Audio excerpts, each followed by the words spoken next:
Hello ফিয়াস, আসসালামু আলাইকুম। আজকে আমি বাসি ভাত দিয়ে মজার একটি রেসিপি রান্না করব। এর জন্য আমি নিয়েছি গাজর, রসুন কুচি, পেঁয়াজ কুচি আর ডিম।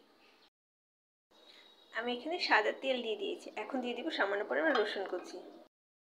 রসুনটা আমি হালকাভাবে ভেজে নেব। এখন দিয়ে দিব গাজর কুচি আর পেঁয়াজ।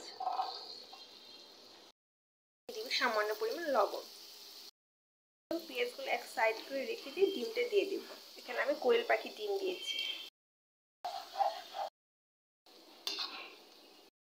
দিয়ে দিব আধা চা চামচ হলুদের গুঁড়া, ঝালটা পরিমাণ মতো। এখানে আমি 1 চা চামচ মরিচের গুঁড়া দিয়েছি, 1 চা চামচ টমেটো পেস্ট।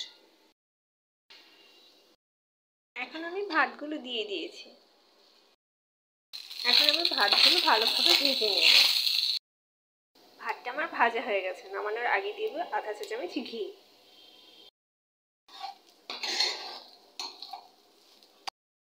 তৈরি হয়ে গেল বাসি ভাত দিয়ে মজার একটি রেসিপি।